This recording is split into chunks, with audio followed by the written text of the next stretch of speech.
Roots, New Art on Stage. Welcome everybody to the 17th edition of The Art of Assembly, this time with the title Assembling Knowledges. This podcast is based on an analog live event in Helsinki at the Theatre Academy on 31st of May 2022. And I'm very happy to have as guests tonight Satu Herrala, Lotte and Ahmet Öğüt. And my name is Florian Malzacher. I'm a curator, writer and dramaturg and the host of the series. If you haven't followed us so far, The Art of Assembly is a nomadic series of lectures and conversations on the potential of gatherings in activism, art and politics. And in the past 16 editions, we have covered quite a wide range of topics with quite a wide range of guests. If you missed it and are interested, you might want to check out our website where there are videos of all the lectures, podcasts of the whole conversations, as well as a lot of other material, art-of-assembly.net. While the questions of knowledges, knowledge production, knowledge exchange, assembling knowledges has been touched upon quite often in other episodes, so far we haven't focused directly on it. But in fact, artistic assemblies have been quite an important and central playing field for the production and transfer of knowledge, not only since Joseph Beuys' legendary International College for Creativity and Interdisciplinary Research. This is why, with today's edition, we want to investigate, along concrete artistic practices, how tools and experiences from arts offer settings and strategies for unexpected communication and transversal education. It is an interesting moment for this because I guess we speak at a time where the ground, and now I'm speaking specifically from a Western position, the ground for knowledge production seems to be shaking in many ways. It is not only about challenging canons and widening the view anymore, but very much about the fundaments of what we in quotation marks of course, consider the base of knowledge. So tonight we look at concrete examples of creating spaces of knowledge within the field of art. And all of them in very different ways are about letting knowledges manifest, appear, infiltrate, challenge, reassemble that have not been in the focus or even been completely ignored or made shut up. And while this is obviously one of the central issues of our times, we look at it from a specific position, from the position of art. So an underlining, slightly elliptic question is, what knowledges that exist in the arts are helpful to create spaces of knowledges? So I'm very happy to welcome tonight choreographer and curator Satu Herrala, who in her work focuses on embodied knowledges in artistic and curatorial work, creating conditions for art to summon collective and transformative agencies. Artist Ahmet Öğüt, initiator of the Silent University, a solidarity-based knowledge exchange platform by displaced people and forced migrants, who often seeks his collaborators outside the field of art, and theatre maker Lotte, one of the initiators of the ongoing project Building Conversation, who centers her practice around collective experiences and the relation between performance and social as well as ecological challenges. Everybody will speak around 15 minutes and then we have a conversation. So I'm very happy to introduce as the first speaker tonight Satu Herrala. Satu is a Helsinki-based curator and researcher with a background in dance, choreography and somatic movement practices. Between 2015 and 2019, she worked as the artistic director and curator of Baltic Circle International Festival in Helsinki. Her other curatorial works include XVIII, Coming to Our Senses, a contemporary art program co-created with Hans Rosenström, Make Art Policy, in collaboration with Eva Neklayeva, Dana Yahalomi, and Terike Haapoja, which is also interesting in this context because Dana Yahalomi was a guest in the very first edition we had of The Art of Assembly together with Oliver Marchart, where she already spoke about Make Art Policy. So there's a bow to that. And currently Satu is working with Paulina Fedorov on the performance Matriarchy for the amazing Sami Pavilion at this year's Venice Biennial. and since 2016 she is researching for her doctoral thesis Embodied Curating as a Methodology for Emergence.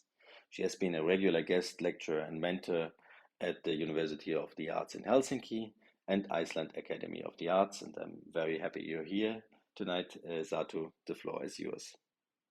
Thank you so much, Florian, for the invitation. Thank you everyone being present here in person and whoever is present elsewhere or following this talk afterwards. So, as we talk about bodies, bodily knowledges and collective bodies, I would like to take a moment to tune into our bodies and the environment in which our bodies are situated right now.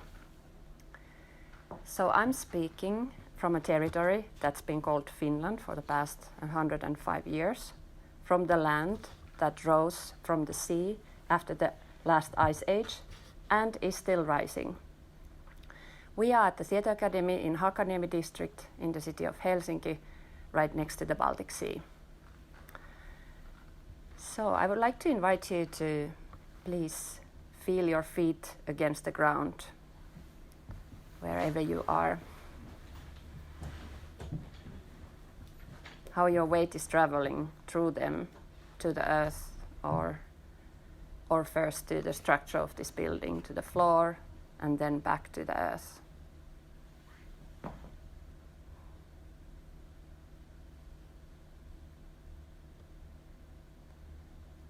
And give yourself a moment to feel how you are breathing right now.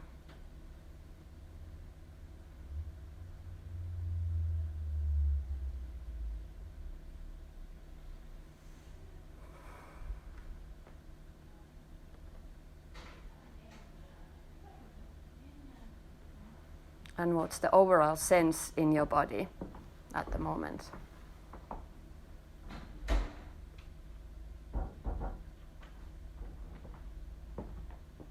What's the state, the bodily state in which you are now?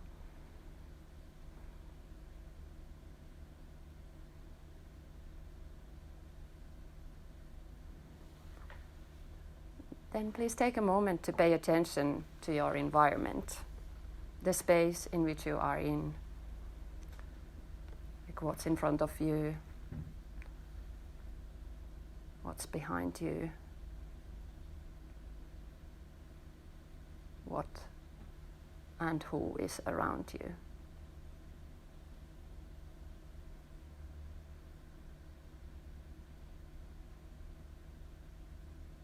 And feel the bodies close to you.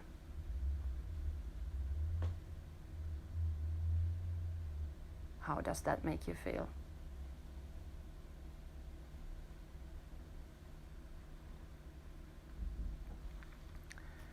As I continue with this talk, feel free to return to these invitations at any moment.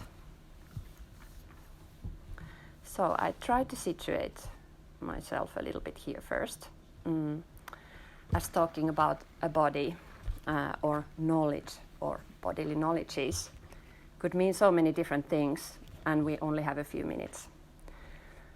I approach body as porous system, not something opposite to a mind, but entangled, or intraconnected. A body is not a separate entity. It is a material that is materially linked to the materiality of the world. My thinking of bodies has been influenced a lot by Astrida Neymanis's notion of hydrofeminism.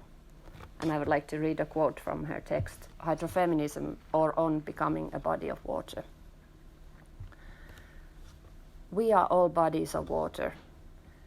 To think embodiment as watery belies the understanding of bodies that we have inherited from the dominant Western metaphysical tradition.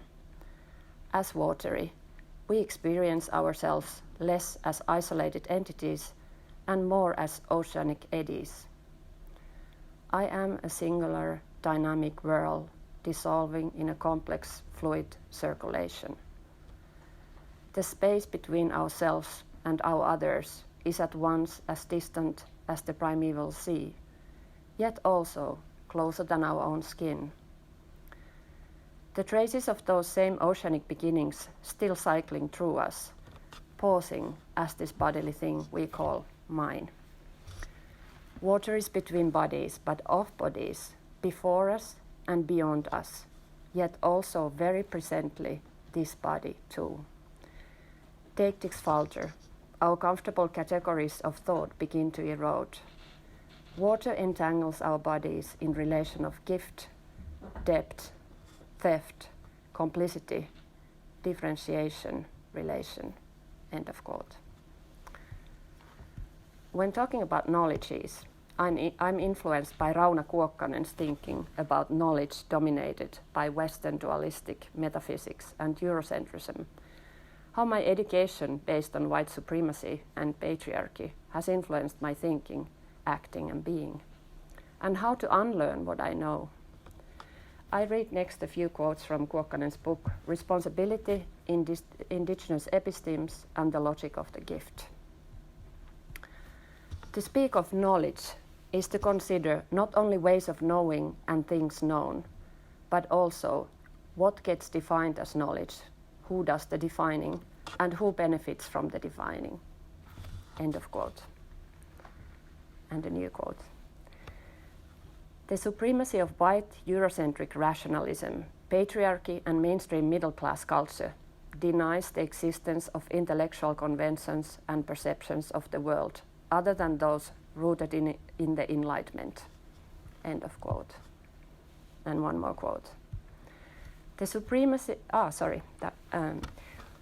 worldviews, ontologies, cosmologies, values, and systems of knowledge are dynamic and constantly evolving. End of quote. So what about bodily knowledge?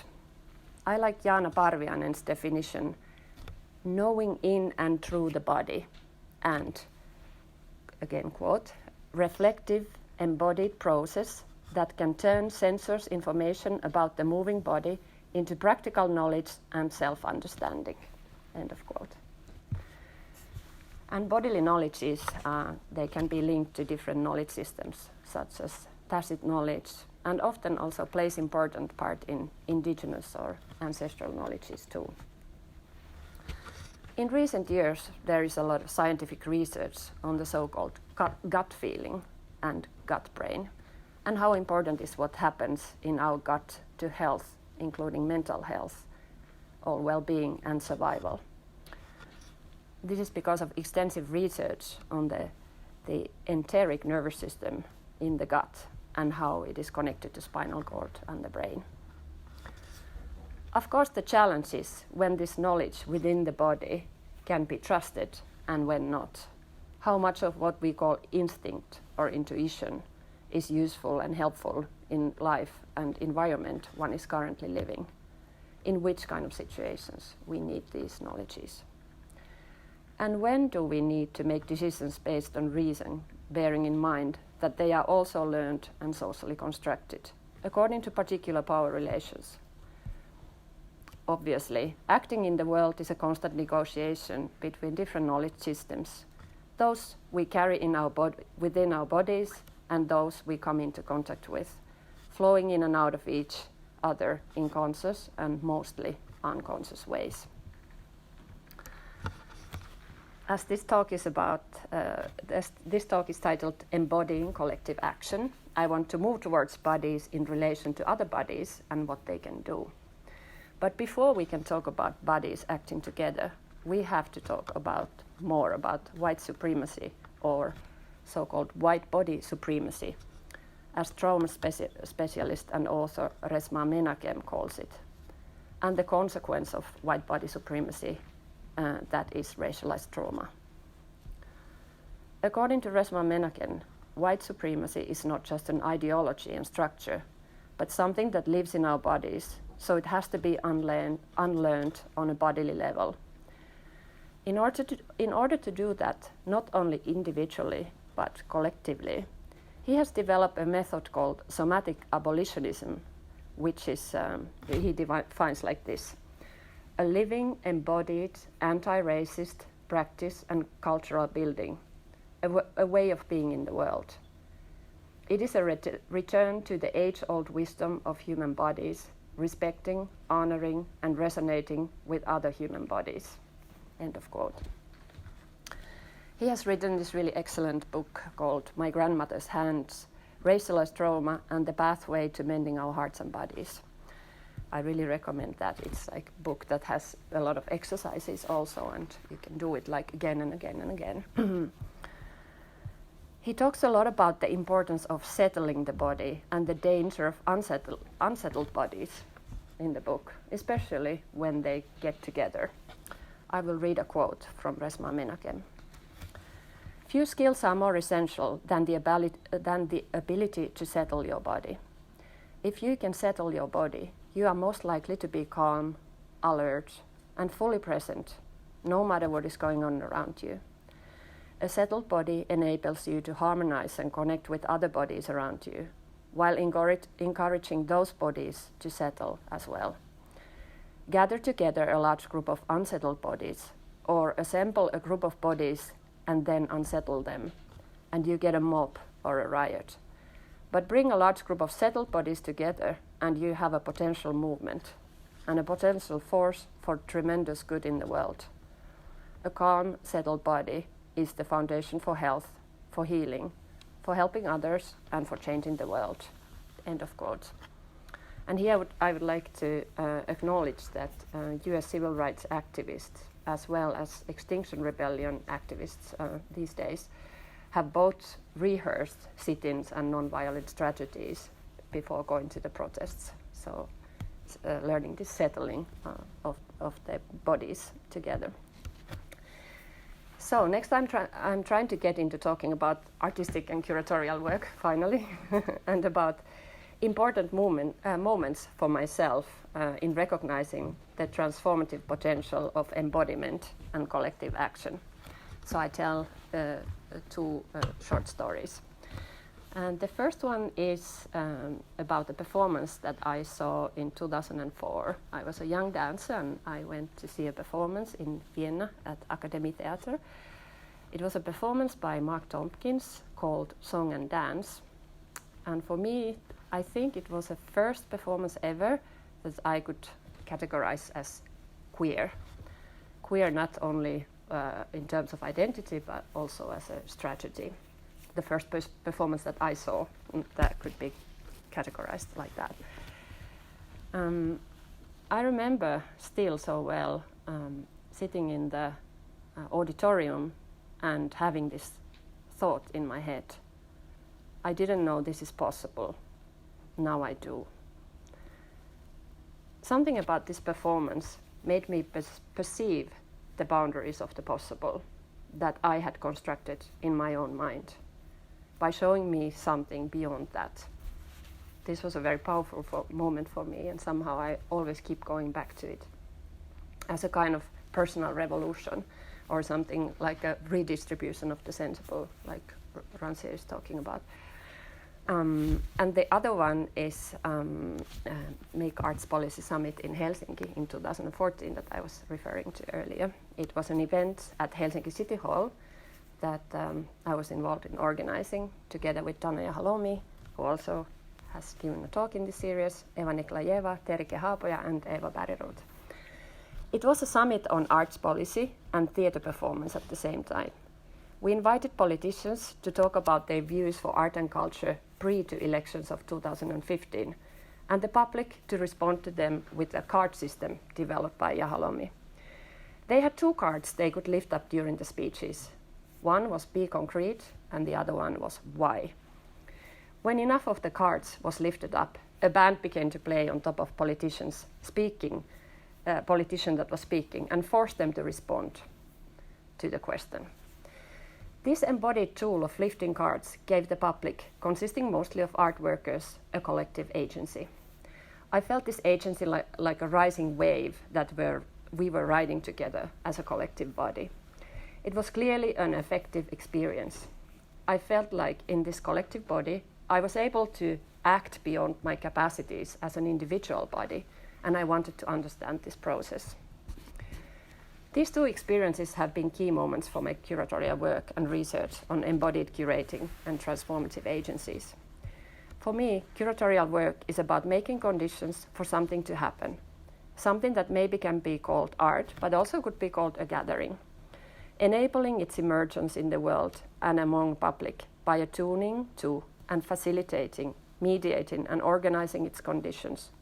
It might be something that otherwise would not happen, at least not in this particular constellation, but it also could be, and perhaps more often, is about supporting the ability to recognize what is already happening, which I find most transformative. I am interested in how art can act as a force for change at both the individual and societal level, how the experience of the individual and the community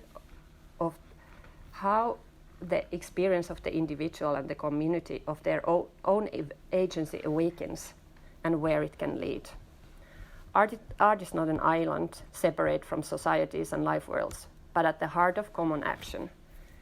It not only represents and reflects the states and realities, but creates and shapes them and their visible and invisible conditions. I ask how curatorial work that arises from corporeality, embodiment, and consideration for myriad bodies contributes to the emergence of transformative agencies. Could there be a methodology for emergence? What kind of attunements, discourses, tools, practices, and operating environments are needed to make art happen in a way that creates transformative action in both authors and audiences? What effects can these agencies have? Do they extend to political action and decision making in relation to the social and political issues and struggles in which these artistic events and processes are intertwined? If so, how? And at last, in the end, I would like to read an excerpt from a text by Paulina Feodorov and invite you to explore this more in her work titled Matriarchy, a performance in 3 acts and a digital screen installation currently on view at Sami Pavilion at the 59th International Art Exhibition in Venice until November 27th. There you can observe and also participate in protecting some of the last remaining old-growth forests in Sapmi that are being auctioned off as artworks to purchase the land back to safeguard and to be safeguarded and restored by Sami communities. It is evident that a body's impulse into water, its experience in the forest, occurs in your own body, that is, in your own mind, and thus it begins and ends with you. If the landscape has a mind to talk, it needs to use sharper language. I'd like to have it in writing, please. When and in what manner is fishing to take place, O Arctic Ocean? And preferably, your response would take into consideration the investments in the growing population. Tell us the most beautiful word you know, the media said to my father. He chose to tell them about moonbow, which the majority of people will never see because it only appears for a moment in exactly precise conditions. This word describes what happens then. Mannulos. My favorite word is udam, untamed, obstreperous. I am in the same team as the CEO of the Finnish Forest Industries Federation. We are talking about the future of culture. She also sits on the board of the federation that funds my work, where we are charting the extent the forest industries have destroyed our world by the medium of art. Thank you. Thank you, Satu, so much for this, and also thank you for bringing all these important voices into our conversation. I'm very happy now to introduce our next speaker, Lotte van den Berg. Lotte is an internationally renowned theater maker who increasingly translates her social commitment into her work. Building Conversation, a platform for dialogical art, which she leads together with Dan Sass and Peter Aas, is one result of this, and it's also a prime example for me when I'm speaking about theater as assembly, and it has been mentioned a couple of times already in the series, so I'm really happy you're here yourself to talk about it in depth in a moment. Together with Benjamin Verdonk and Sidi Larbi Shekwari, Lotte was a member of the artistic team of the Toneelhuis in Antwerp, and shortly afterwards led Omsk, an idiosyncratic place in Dordrecht, where her work explored the relationship between the community near and far in the Congolese metropolis of Kinshasa.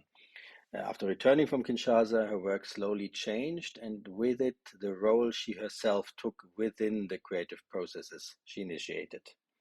The participating audience and its individual and collective creation processes more and more came into focus, and within the framework of art, Lotte creates temporary public spaces in which our social capacity becomes visible and an interpersonal process is initiated.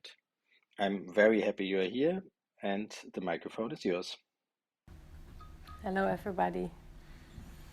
Thanks Florian for creating this beautiful discourse on the art of assemblies webpage and meetings, evenings. Very, very nice to be here tonight with all of you. Florian asked me to speak about building conversation.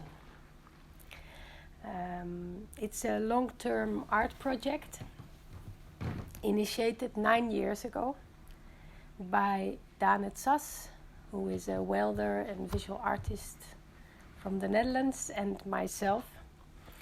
And it's probably good to say that Daan is also my partner. Next to this project we have 2 beautiful daughters. And then it's also good to say that at this moment, Building Conversation, which we call a platform for dialogical art, is carried by a lot of amazing people and artistically run by me, Daan, and Peter Aars, who is a performer from Ghent. So it's a collaborative work, and I will talk about it tonight from my personal perspective. We started the project, as I said, 9 years ago.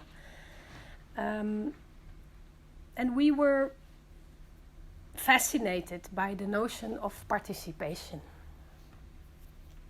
More and more it was used in politics and art and everywhere in between. So I'm talking about 2013. It was hip and happening participation. It was looked for and organized both top-down and bottom-up. And we were curious, what does it actually imply? What does it mean? How do you design a space for people to participate in truly? What's needed for that? What's needed for people to really feel co-responsible for joining, for creating something together? And somehow we were very critical also for the fake and fancy participation, and wanted to take it serious, to believe in the possibility of actual participation. That was the start of the whole project, of the research we started. And it was Daan who suggested not to design a project to participate in, but actually to design space for thinking about a possible project. So we worked for 10 days during a festival in the north of the Netherlands on an island. The festival is called Oerol Festival. And we invited people to think with us about a possible future project. If we create something next year and you would be part of it, you would join, what would we create? That was the question that we asked over and over and again to people coming by. If we would make something together, what would we make? And it was this open and public brainstorm that led to Building Conversation. somehow asking the question, we thought we would end up building something. But then talking about this possible shared future, somehow the talk itself, the attempt to talk about it, appeared to be of value. And it was one of the people on the last day passing by that said, we're not building with bricks, we're building with words. Maybe building conversation could be a good title, and somehow we sticked to that. And the year after we came back to the same place and the same festival and the same locations, and we built the first 3 performative conversations, as we started to call them, provoking the idea of what is art. We stated that a talk itself is a work of art. A talk itself is or can be a shared improvisation. Conversing with each other, you could maybe also see as a jam session, where when talking to somebody, you don't know what you yourself will say in 10 seconds. You don't know, maybe somebody stands up, walks away, slams the door, responds, is silent. So somehow we started to relate to conversation, to meeting each other, to communication as jamming, trying out, rehearsing, proposing. And inspired by practices and theories from all over the world, from scientists, indigenous communities, artists, we invited people to join in conversations that were completely different or a bit different than the conversations they would normally have. And we're still doing that after 9 years.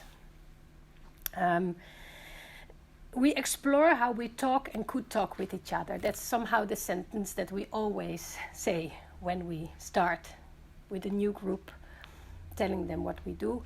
And we explore this, and today we will explore it with you. Please share, please join, please participate in this exploration.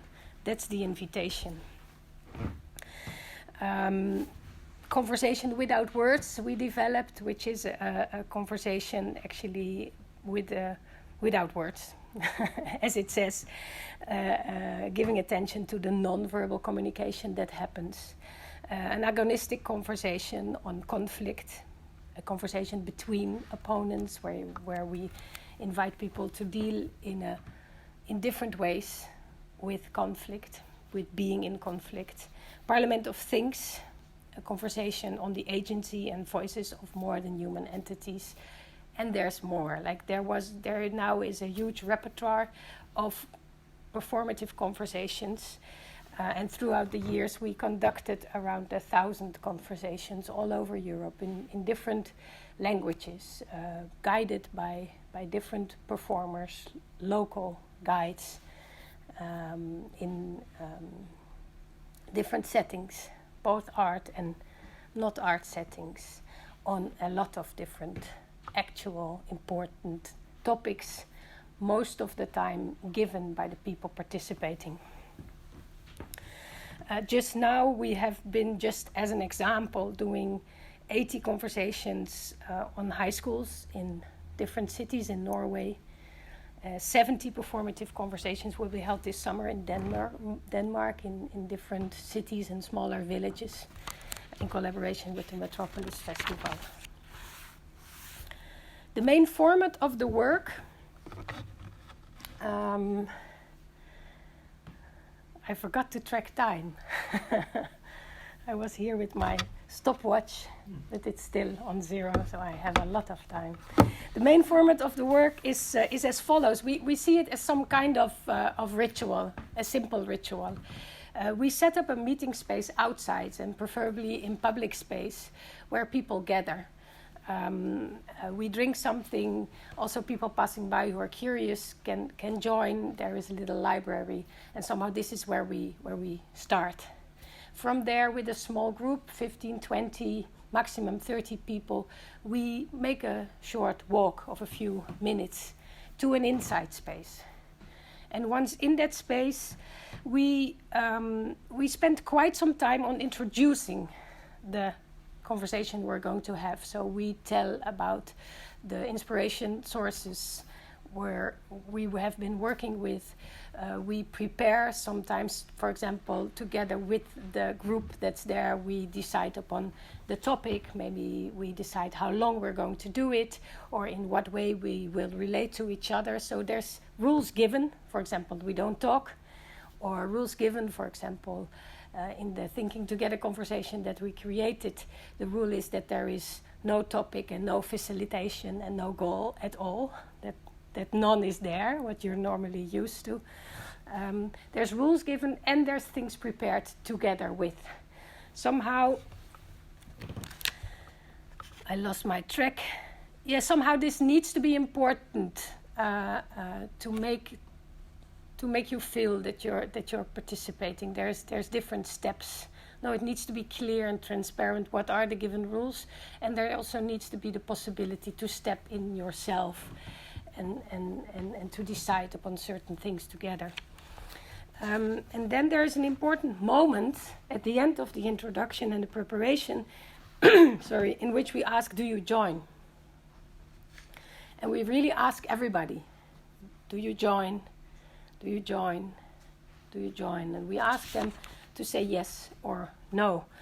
And that moment seems to be of great importance to the work and also to the level of participation possible, because you can only say yes if you can also say no. And after this, you could call it a social contract. We start the actual conversation, and that's most of the time after 30, 45 minutes. Oh? So there is a lot of time spent. And then the conversation starts and takes in itself also 1 to 2 hours. And in this time frame, it's like there's almost no facilitation. Really, everything brought in is done by the group of people. No, all the words, all the silences, the movements that happen or don't happen. So following these few rules, taking with us what was prepared, the group makes the work. Like sometimes I think it's a group of people making a painting together. No, the conversation itself becomes again this shared creation, this moment of improvising and experiencing and learning and exploring together. After that, there is a walk back, of course, and a dinner. And often I was at the meeting space, not in the talk itself, seeing this group coming back. And it's always beautiful to see how people leave and then 3 hours later come back. No, there is blood in their cheeks. There is a different way of behaving. Somehow they did something together. You see it, and that's addictive. We noticed. That's why we are still doing it, and it gives hope. To feel and experience and to know that we can actually talk, that we can deal with heavy and challenging topics, like racism, white privilege, sexism, power, care, ecological challenges, about the agency of rivers and mountains, about the rights of trees. It's maybe difficult, but also because it is difficult, it matters, and it is super nice to do.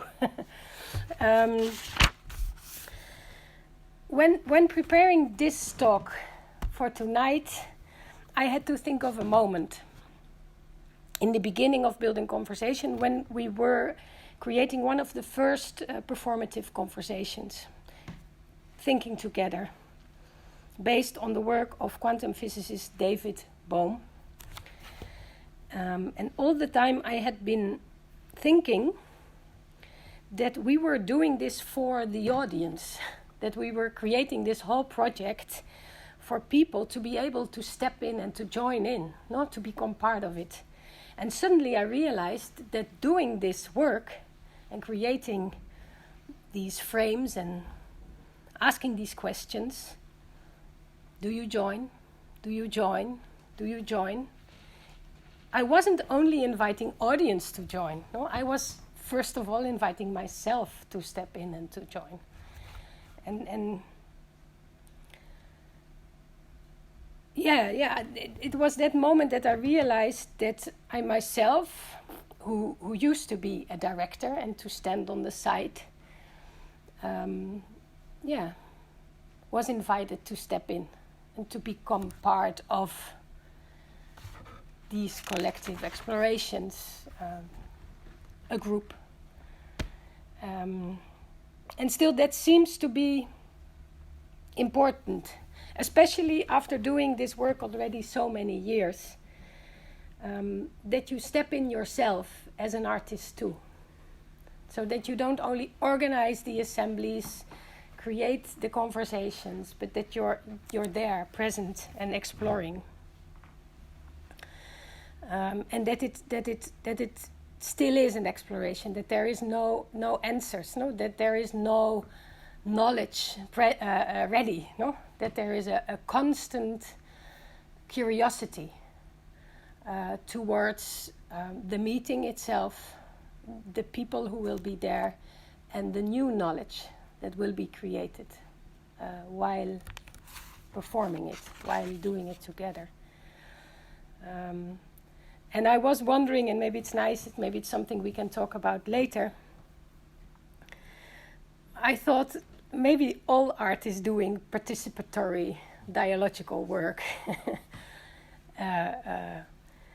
long to take part themselves, and also long to experience that their work of art takes part, is needed. That there is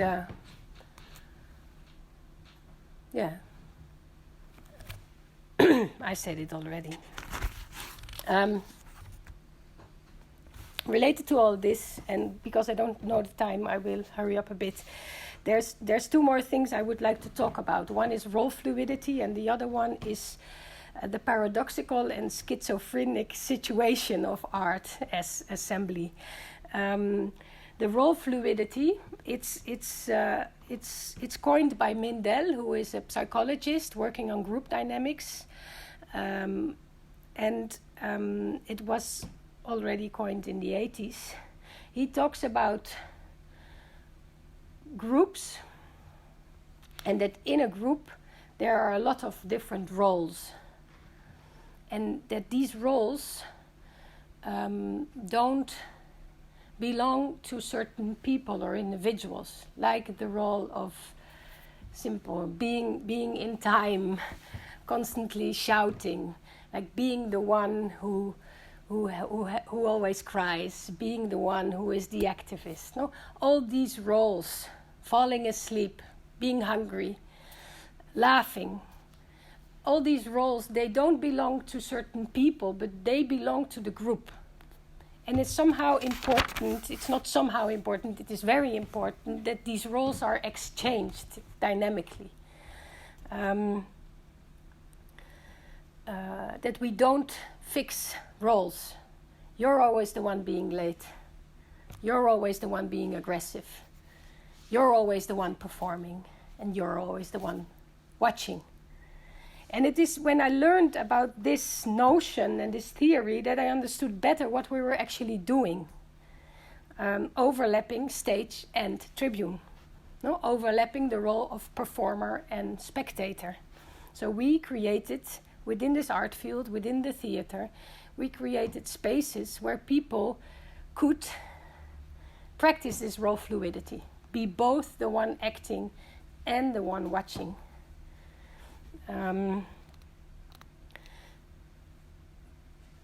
Like this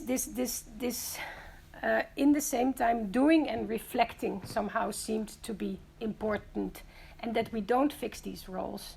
And it is there that the theater as a binary space could disappear, at least in my head. And that it became a space to explore different ways of relating.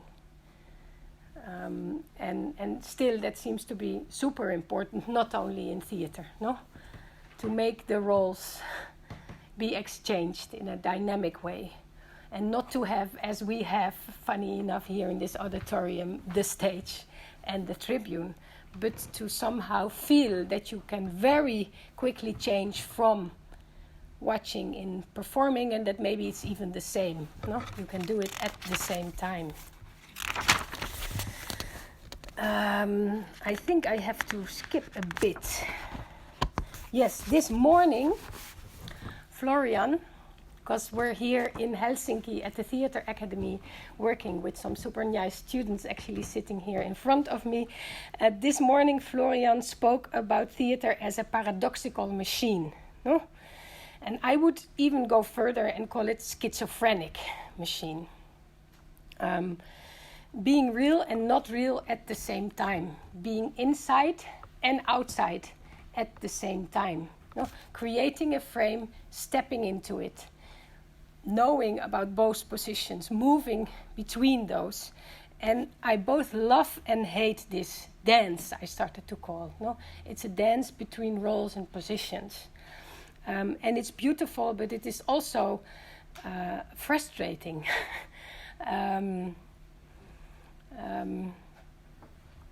Why is it frustrating? Why is it difficult?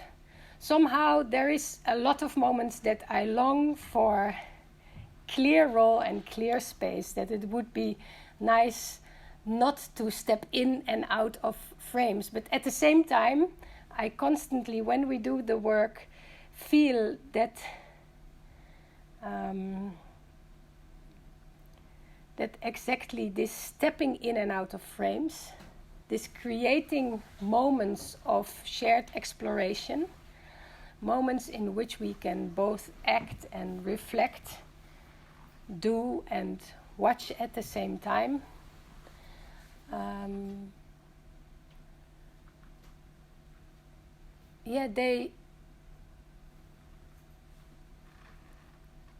It's funny because somehow I thought it's nice if I don't have the conclusion ready. What do I want to say? I want to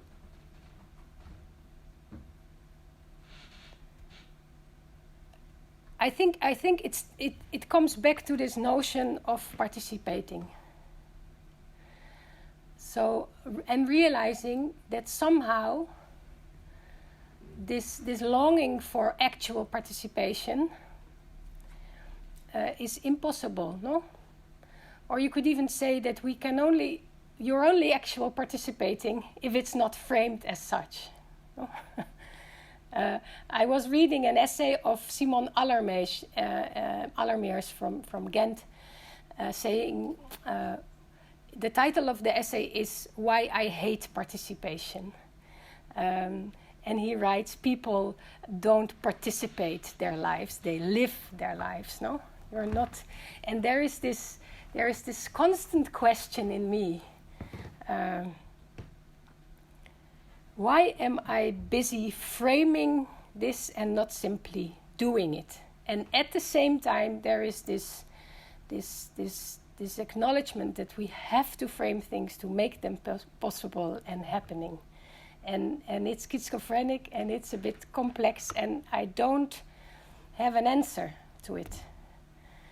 There is moments, we were also talking about it today, there's moments that I really think it would be good to stop the arts and to stop creating frames in which we have to do and perform certain things, participate and act, to drop it all and to simply be. And at the same time, every time we do it, I feel that actually it works, no? If you highlight attention, if you create frame, if you somehow have this ritual in which things can happen. Let's continue talking about it. I'm still without conclusions, sticking to the complexity. Thank you all. Thank you, Lotte. And last not least, I'm very happy that Ahmet Öğüt is joining.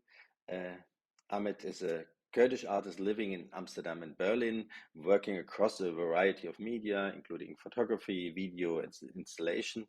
And you often use humor and small gestures to offer your commentary on rather serious or pressing social and political issues.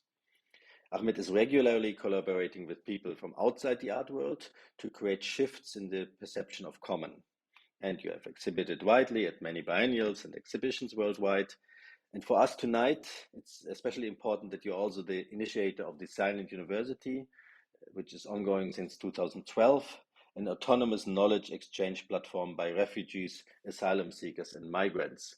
And I'm happy also you're here because we have an ongoing conversation about this because we were creating a branch of the Silent University several years ago in Mülheim in Germany when I was directing the Impulse Theater Festival. And this branch, which was created together with the Ringlockschuppen Theater in Mülheim, is still existing and actually a good example for a quite resilient branch of the Silent University. So I'm very happy you're joining us tonight. Thank you, Florian. Thanks, everyone. First of all, sorry not being there present. I was even traveling today, so I'm happy that at least online I could be here. So I'm not stuck somewhere in railroad somewhere. Florian will just move the slides. I sent a couple of slides. It's an updated one. Silent University, and I'm gonna do it very quick. I mean, our story is kind of over 10 years now, and also Mülheim branch is one of the most significant one. Florian involved initiating, and now is autonomously running. But the story goes back to 2012. So you see here lecturers from the first group. Basically, we started in London, and shortly after London, we started also another branch in Stockholm. And as you can see here, the names and also the professions of our lecturers. And some of them basically they are black silhouettes because to protect their identity. So Silent University is based on this group of people that's not actually a group of people. That's not a category that pre-existed when I was asked to do this community project first in London. Back then I was invited as an artist to the typical residency program by Tate and Delphina Foundation. And what I realized, if we go for this idea, it's definitely beyond 1 year residency program that I could initiate this platform for 1 year and then leave it like that. I knew that it requires lifetime commitment. That's why I'm still speaking about it. I don't know how many times last over 10 years I have been speaking about Silent University, but it is still needed. It's also not the first time I'm speaking about it in Helsinki as well. And I'm not the only one speaking about it because I will explain that it's how it becomes autonomous and how it's represented by other members of Silent University. And they are also giving these talks. And recently we had one talk in Venice, one of our freshest members from Istanbul, originally from Syria, Suha. I will explain that also quickly. So going back to the concept and idea was to create an education platform without any hierarchy, any delay for authorization, and instead replace it with immediate recognition of people who have academic knowledge and academic background, and also still respecting their individual precarious situations. So basically, some of them could be in danger to share their faces, some of them could be in danger even to share their names. So what we are doing, even like this week, we did the same with the institution in Venice. Our last talk was at Palazzo Grassi. It was very important that institutions understand the notion and the principles of Silent University. It's not the other way around. When we say we would like to work with academics who cannot provide you an invoice or an IBAN number or a bank account, even not legal documents, ID cards, still those institutions have to treat everyone equally and on the equal basis, and also pay them on those bases. So they have to come up with creative solutions, how to work with the members of Silent University in those academic level platforms and collaboration. So we did work with these other people registered earlier, how other people could get involved. We did work with 3 different kind of institutions. Cultural institutions, could be a theater, could be an art museum, academic institution, and an NGO organization. So every time somebody approached, they wanted to initiate Silent University, same process happened in Mülheim. They had to come back with at least 2 other organizations in collaboration with, that it is not stuck in one field. And we use all the facilities, all this of this different organizations. So Silent University wasn't meant to be in many different cities so fast, so I was trying to slow down that process. And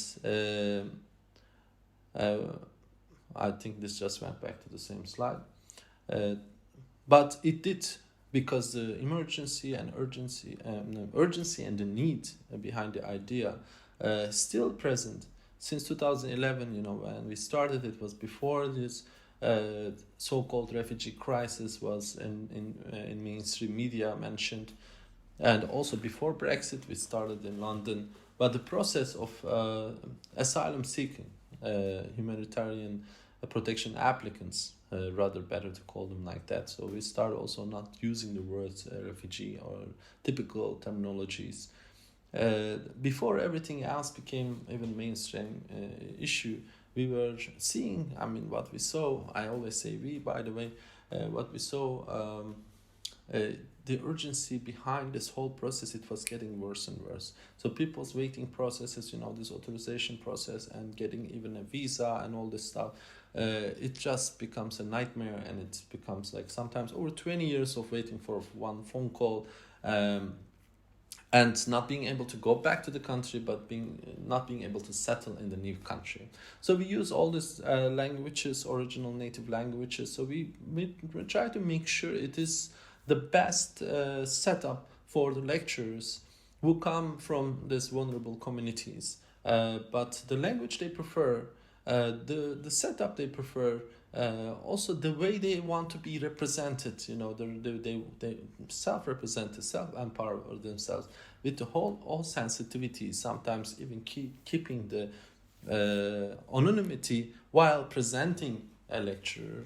We were able to work around that and use this struggle as a kind of productive process. So I call this as a productive struggle. And institutions were not lazy at all. So every institution we work with, also we work in long-term basis, so not the typical art world style 3 months, 6 months, or even 2 years engagements only, but a lot more than that. So some of our branches really exist quite long time, many years. Even the directors change, and first initiators are not there anymore. It is self-run by the members of Silent University. We also had branches like outside of European context. We tried more horizontal versions, like in Athens first, and then in Amman. We went all the way to Amman and initiated 1 or 2 years it lasted. In those places, of course, security becomes one of the most biggest problem for even gatherings, basic gatherings. Immediately undercover police can show up and it can get attention. But we always like being an education platform, having the word education. Sometimes in those kind of places, even as an art platform, Silent University was able to do what other platforms can't do. And it wasn't also only about focusing on marginal communities. It was about, yes, we break the hierarchies and bring immediate recognition, and everyone is paid and treated the same way. So there is no hierarchy also within the organization, between the initiator or founder. Everyone is literally horizontally is paid and involved, and also they themselves take over the finances of local branches.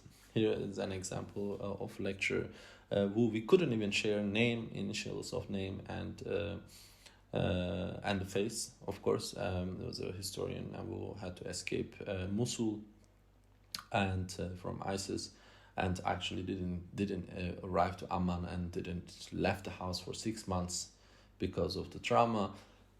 But this was the first moment that yes, there is actually possibility to give a lecture. Something he actually thought he can never do it again. So this self-empowerment is very important. Sometimes it doesn't look urgent enough to focus on what is academic, but it is very important for self-respect, and the way Silent University treats all the members is like that. And this also kind of projects itself to the other institutions and organizations as well. So slowly, every institution and organization involved with Silent University transformed themselves towards the direction of the Silent University's ideological and practical principles. Giving a small example, when Suha was coming to Venice for the talk, I said, it's easy to invite me at the moment because during the process also I became a European citizen, but in the beginning I wasn't, so I wasn't able to go back to London, even though I was the initiator back then.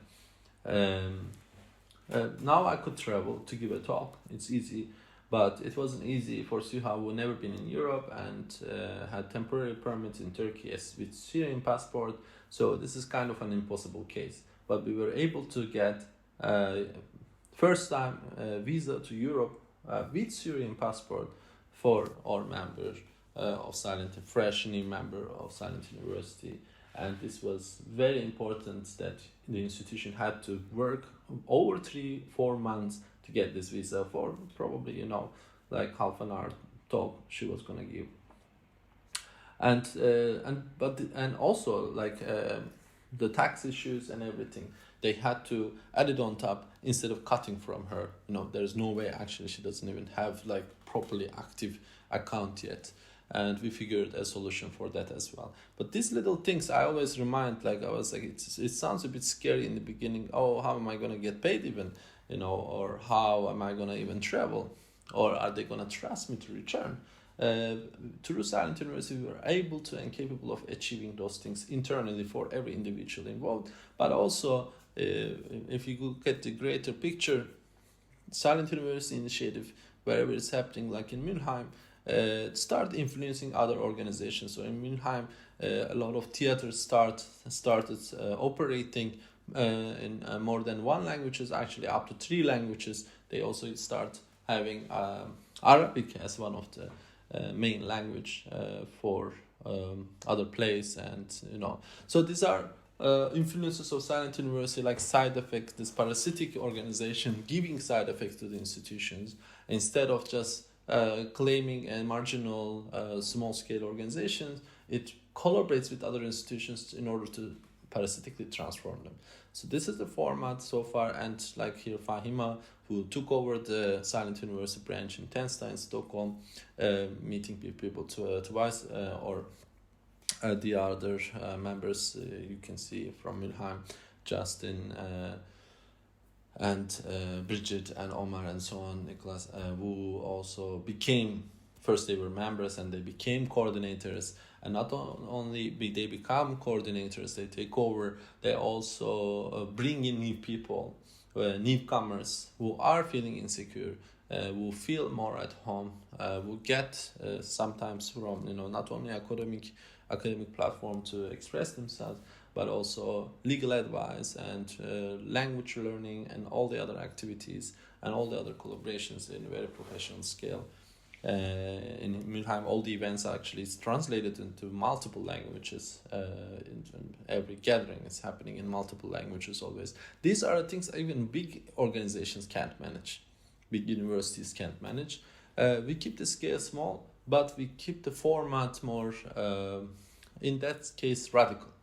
And what is radical about Silent University should be normalized in major mainstream institutions and academies and organizations, but it's of course taking time, and we are not in a rush. So 10 years might sound like a long process. We did have a lot of achievements, but these achievements are still small scale achievements, and I think the bigger impact will come even over time, in terms of like policy changing and government's approaches to these issues, and the way people are treated, in respect. Thank you, Ahmet, so much for this introduction to the Silent University, and it is really great to see that it's now running in its 10th year, and there are branches coming and going and getting smaller and bigger, but it also shows that this is a living organism.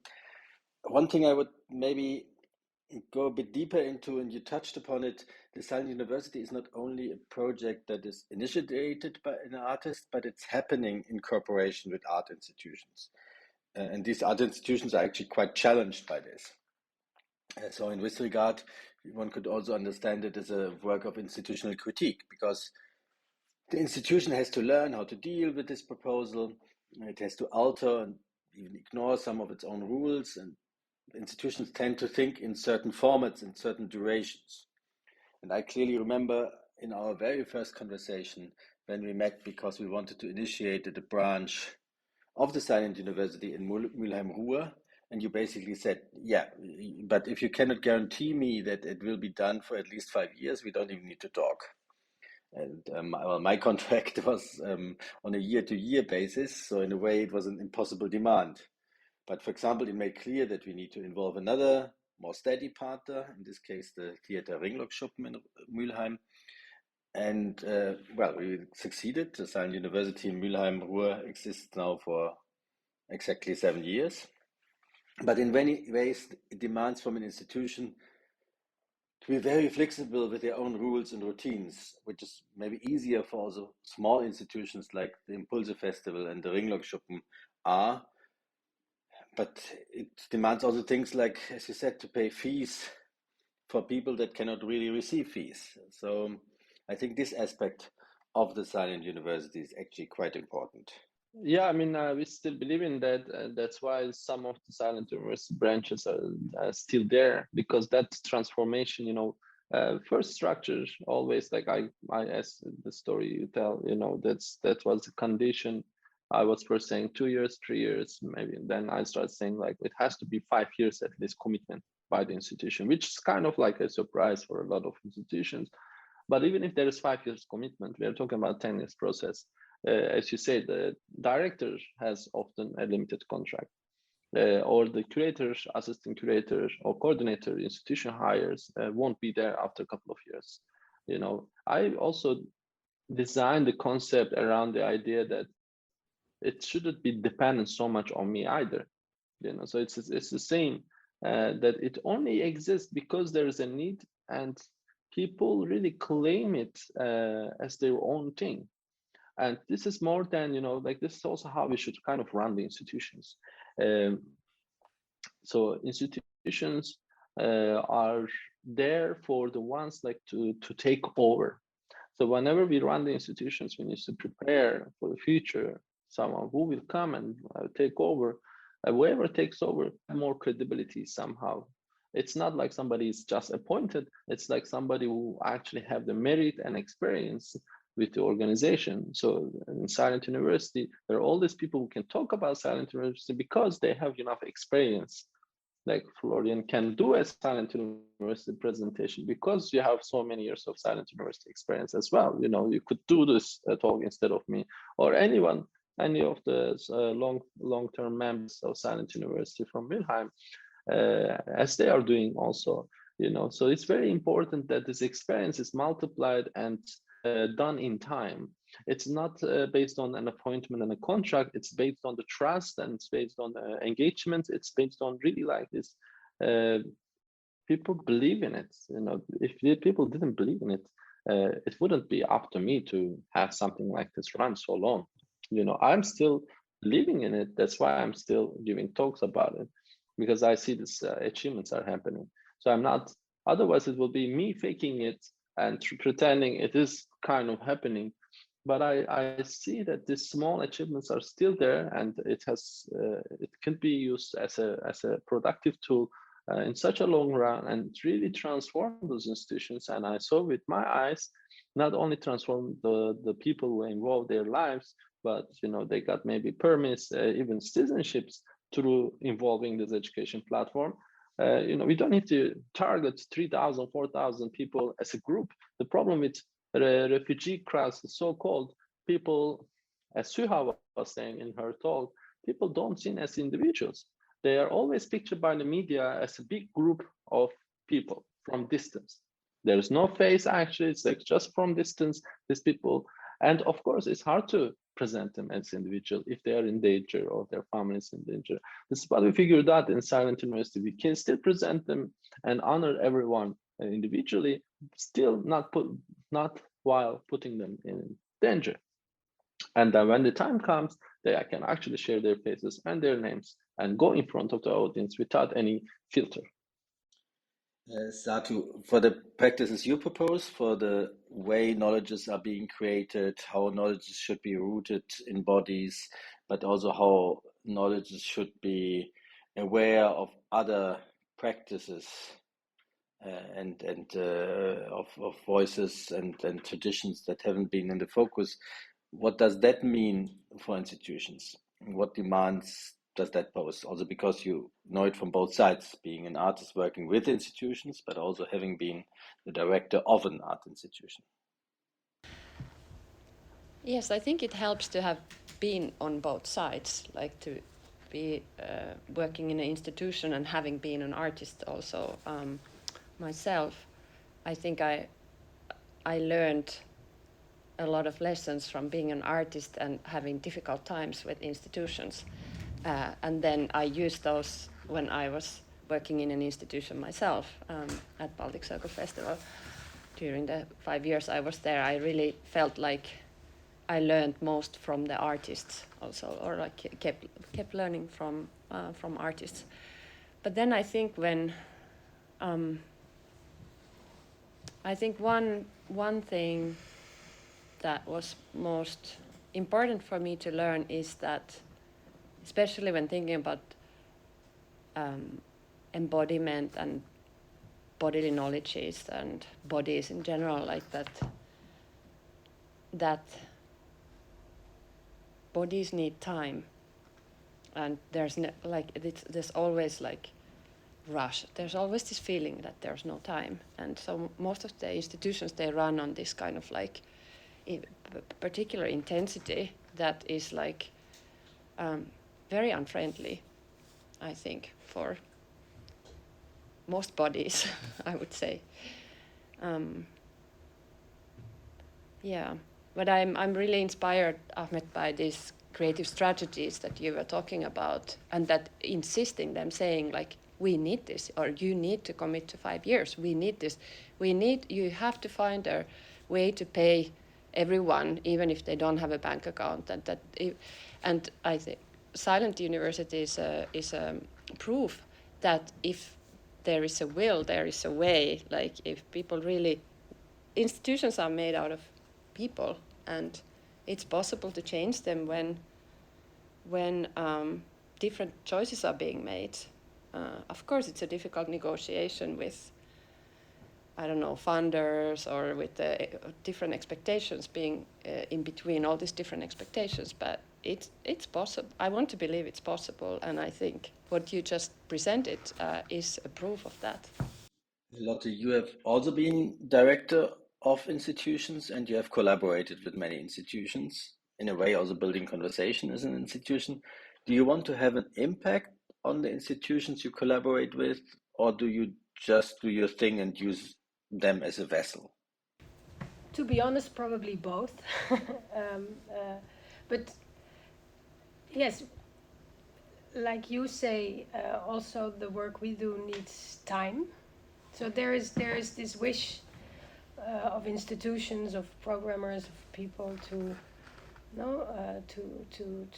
create dialogue, for people to do talk with each other, also in polarized political settings, and at the same time, very often there is not the will to actually give the time and the possibility for people to do this, for example, in smaller groups. So there is an attempt to change that, and we only come if that is possible. I'm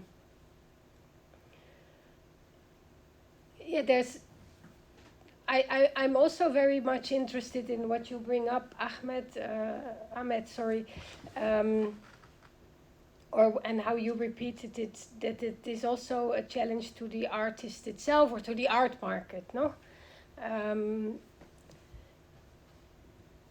Talking about refugees that can only be seen as groups, or that cannot only be seen as groups, but most of the time are only seen as group and not as individuals. Same counts for artists, or the other way around, that they're mostly seen as individuals. Somehow me having a bit of a struggle at the end of my talk, talking about schizophrenia, no, it's about this, no? talking about a participatory project that's actually there to really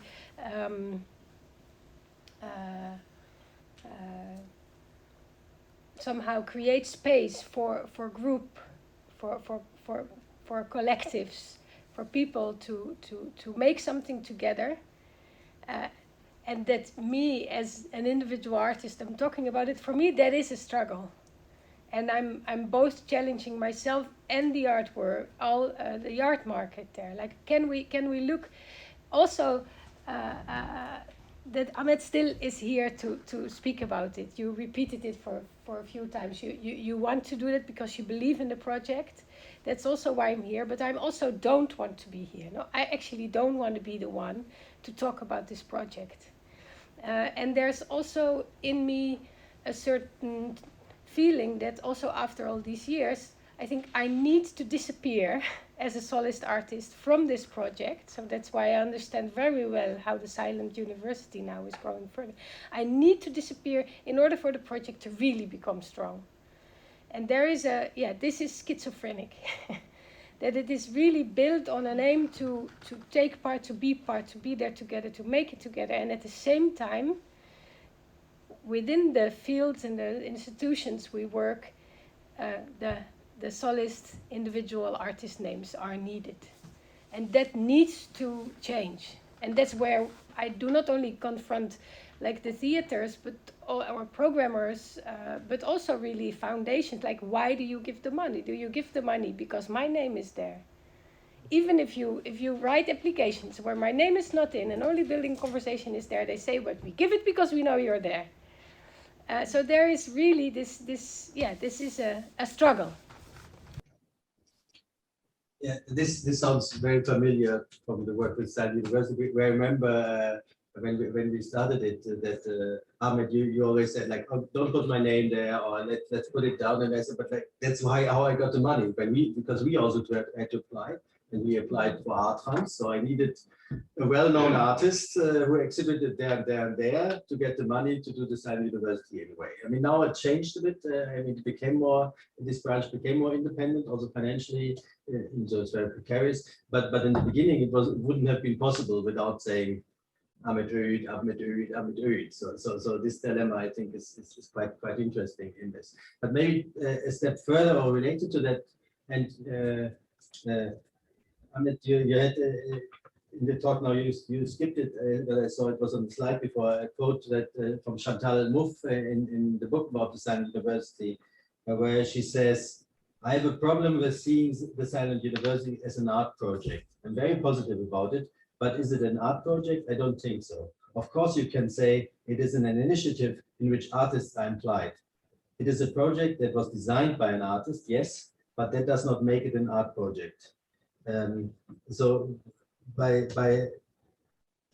her saying this in a way, focusing that she thinks it's a political project, and so actually it was even though she's a fan of art, I think it was a compliment that she says it became a political project, a social project initiated by an artist. I think I'm not sure, Ahmet, that you in the course of the time varied a little bit in the description of calling it an artwork and not an artwork. So what is your position? What is it, an artwork? Is it also your work, or what is your relationship as an artist to it, besides the funding logics? You know, being an artist in political contexts, geographically, it's a good thing to cross borders. When you say you're an artist, you can cross borders often easier, because it's when you say you're a politician or something else, you know, academic. Nowadays, saying academic became harder, for instance, some countries to cross borders. So when you say artist, it's hard to identify what it is. So it's fine, it's good. But when you work with large-scale Western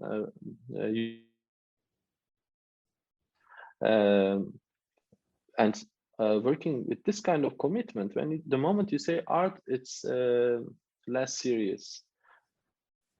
You know, I had to insist that it's an education platform in that context. And then in other contexts, some of our participants, it was actually much better to say in their papers. It could be written as art, out of art context, because then it becomes more, somehow possible to achieve things. So I use art term when it is useful. When it is useless, I skip it. I use the term artist when it's useful. I skip it when it's useless. I don't have to go around in the middle of the war and call myself artist in that sense. But then I can go to the border and I can cross the border while saying I'm artist. So it depends on, like when there's an uprising and go there as an artist, like try to make something, this happened in many countries. When it happened in Egypt, all the press media went to the artists and culture people. When uprisings happened wherever, like the same thing happened in Turkey, immediately artists who happen to be there taking part, they start giving like interviews to the big media as artists, but they were actually there as citizens or as inhabitants of the public space, of that city, of that place, of that country. So I think it's very important for us to be honest. I'm an artist, yes, that's right, but it's very important to identify that when it is needed. So I don't have to go around, wake up every morning as artist, do everything. I go to do my shopping as artist. So for me, this struggle, I understand Chantal Mouffe tried to make an identification of something that is maybe could register in the academy somehow, like, okay, this type of projects, like art to util, useful arts. I think generification not always useful. Sometimes I disagree with the people, artists who do similar like-minded works, but I disagree that to narrow it down to one category, because that makes the other artists who have no interest in that kind of art like irresponsible. They are also responsible, all of us responsible to pay attention to socio-political environment that doesn't make us, because we are responsible to it or sensitive to it, necessarily under the title of acting like political artists. The term is not useful by itself as a category. So I think it's very important that when these terms are used in their right context, we use them as tools.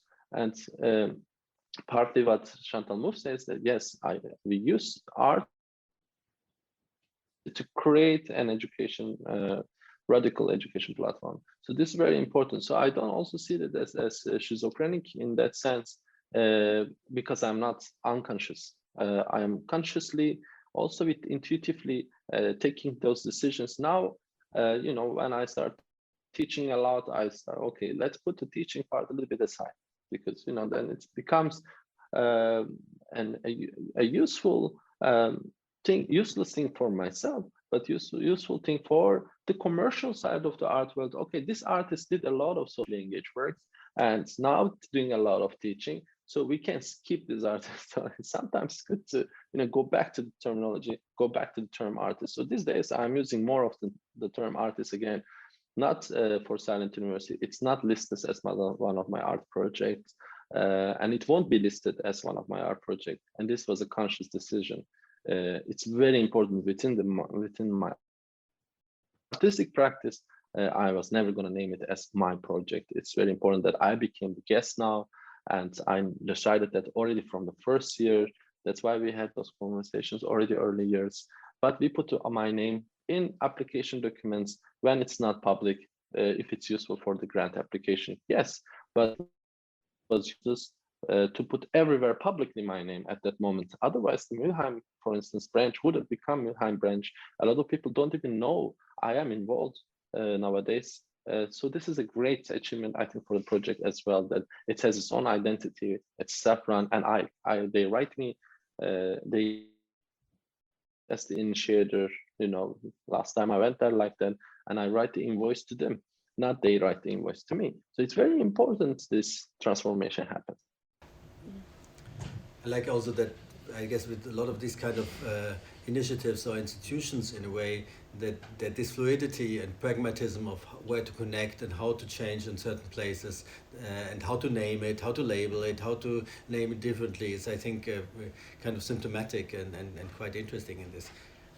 Satu, I had the feeling in your speech that you have been actually quite emphatic and positive towards the notion of art in what an artistic approach can bring in this, which is nice. I didn't misunderstand, but I found it interesting because I saw in your speech also with all the doubts about the art field and the art institutions and the limitations of art, that the approach you have seems like art actually has something to offer in it, in this conversation. Or do I see this too positive? Yeah, I guess it's a constant negotiation, also frustration, and yeah, it came up quite positive. I realized in my I think I'm very influenced by those experiences I was talking about, like that kind of, or that personal revolution that I had as a member of the audience. And I always go back to that when I'm really frustrated with art or art institutions or the field of art as a practice, because I think sometimes we really, in a way, it's like, yeah, I'm always talking about this collective and collective body and thinking about also kind of collective transformation, but then my motivation comes from a very personal one, and then I'm also kind of taking back to what you said, Ahmet, about the members of the Silent University, to take them individually, not like as a massive group, but like to take seriously. Also, Lotte, what you said, like you ask everyone, do you want to participate or not? And this is the moment when everybody has to make that decision. And so there's something powerful about that. I think it's about agency. And I think that's what I believe, that art has a role in creating conditions for those agencies to arise, or sense of agency.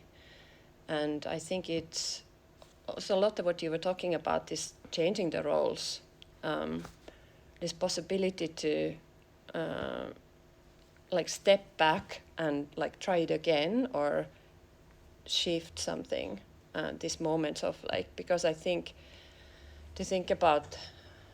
to go on about the world and to think that, okay, this is how things are and this is how we are supposed to do things, is the most dangerous one. And my faith in art is in that shift. But I think it has to be also a personal commitment and a personal transformation, a personal revolution. No, talking about this it's funny now. It's about this frustration or this attempt to somehow. I really feel okay with using the space art offers as a space for practice, as a space to pre-enact, to try to come up with alternatives. I strongly believe in art as a space for not to practice, to try out, to pre-enact, to propose. But somehow I also feel that shows that there is maybe not enough space outside of art to try, and to look for alternatives and to pre-enact and to propose. And somehow it seems important to acknowledge that it also relates to a lack of something. I don't know.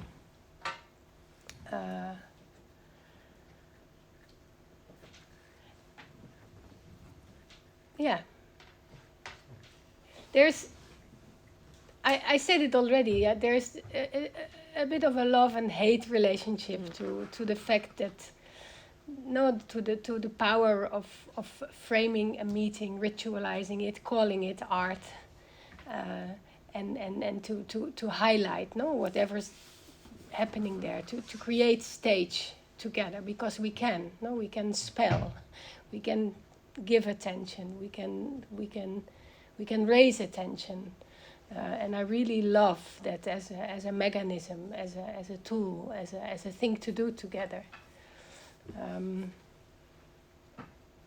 But sometimes also I would hope that it wouldn't be needed. No, that. So I don't know why I'm saying this. Yeah, I'm saying it. Can I say one thing? Yeah, I think that giving attention to something is like, I don't know, the greatest thing we can give, in a way, I think. Then when it's framed as art, like you were talking about the framing, that it's like, yeah, like when the framing is a problem, and if we're framing like something that is happening spontaneously, and then when it's framed, or like, you were talking about highlighting it, but this is like sometimes when giving attention as art, like I'm thinking, do I give attention in a different way when I know that it's art, or if it's not, than I do like spontaneously, and what does that mean, or what does that say? Just as a question. I mean, I think it's interesting that a lot of the troubles also that reoccur in the series as a problem of like the value and the importance of art, or do we have to leave art as, of course, an activist position of, for example, Jay Jordan and Isabelle Fremont has been in this position, have to do with the frame and the institutions, with everything around the artistic work, which is, of course, also a consequence of, our dropping of the idea of an autonomous artwork. So with good reasons we said an artwork is not autonomous, which put the frame into the picture and creates all the problem now we have with what is around this frame, and that the art world, the uneasiness with the art world entangles very much our view on the art itself, or even saying the art itself is already bit wrong wording in this context. So that's quite interesting, I think. I would just say, I don't know if there's some questions in here. Maybe it's a bit intuitive question. I don't have like really a frame for the question, but it's about this frame and the spontaneity. And I wonder, like, when you was a dancer, choreographer, and also when you were talking about the practice, like actually your framing like spaces, then if I take this example, like you're framing the event, and then things can happen in this event because you have rules and guidelines and how to interact with people. And then I was wondering, like, what is the space actually of spontaneity inside, like once it is framed, isn't it like 100% of spontaneity because everything is already framed? And maybe the other question would be, how is it like, because I feel like everything is framed in a way, even we are not the one who have been framing it, but how is it possible to still act in a spontaneous way in this like all the time, like 24-hour framed world? I don't know if I'm answering that question, but something about what you said made me think about a kind of minimum structure or minimum frame also. Maybe, yeah, I wonder if it's a frame, or when to talk about the frame and when to talk about the structure. Like, I think often from a curatorial perspective that what is needed in order, what is the minimum that we need in order to get something to circulate, like energy to circulate or discussion. I think you have explored this a lot, Lotte. Like, what do you need and what is the minimum? Because when I feel like there's often, if there's too much like structure or too tight of a frame, when there's no space for spontaneity, like you have to have enough but not too much. But what is the minimum there when you in particular constellation, and when you find that when there's something that starts to move and kind of moves by its own, also like something that kind of starts to sustain itself. I'm interested in this process, and I also think a lot about it as a, like from a kind of embodied perspective. And somehow, to me, if you ask what's the minimum, it comes back to time and space, no? That there is a, and then it comes back to theater again.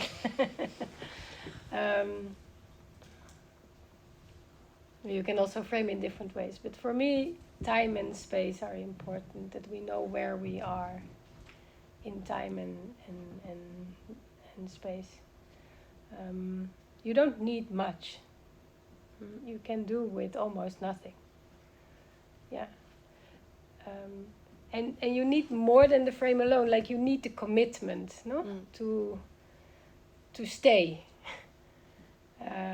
when it gets difficult, or when you don't know, or when you get insecure. A commitment not to run away. And the consent. And the consent, which is it connected is the to commitment. the commitment. Connected. To be there in time and space, and to stay. And of course, for this consent, maybe then the question is like, why are you staying? Why do you say yes? So there you would need, somehow you would need an urge to try. A personal urge. So that's maybe most, in creating these kind of spaces, maybe that's most challenging.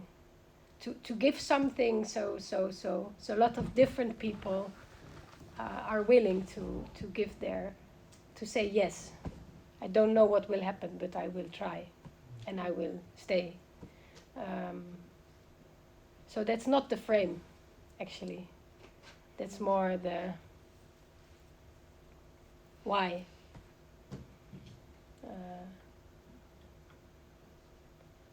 And yes, it's true. There is a lot of spontaneity, or how you call it. No, there's a lot of things that then can happen. No, it's a white canvas or an empty space. You step in together, which is amazing to do. No. Yeah, really. I really love it. And I also really think it's very beautiful in all those projects we talk about tonight, but also connected to the art of assembly, that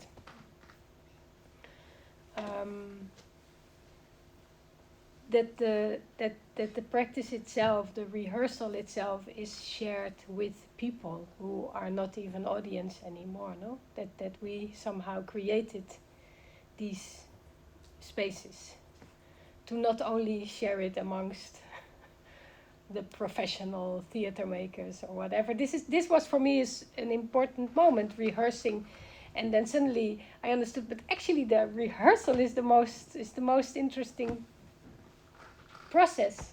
It's the most interesting thing that happens in my life as an artist, is trying out with people. How does it work? What happens if I do this? What happens if you say that? So then, like how to actually open up that space and to share that space. Well, thank you. If there are urgent questions, we can still take them. Otherwise, I would maybe say we wrap it up for tonight.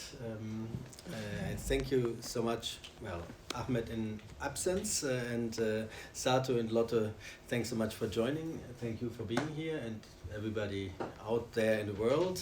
We expect it to be hundreds of thousands, and I think it's interesting that the role of the institutions came in so much when we talk about knowledge, knowledge transfer, knowledge production. I think that's not by chance, obviously, but it's also it's a limitation, maybe also a possibility. I think also we talked already in the series about it, also the idea of pre-enactments, and I think also pre-enacting into a degree institutions is maybe part of it. The Silent University in a way is for me also I could describe as a pre-enactment for an institution that should exist, and that's why we could have talked about it also, why it needs this officiality, the frame of an armory, of cards, of a design that kind of gives it a certain form in terms of this pre-enactment, and I think that's also maybe part of it when we talk about, well, knowledges and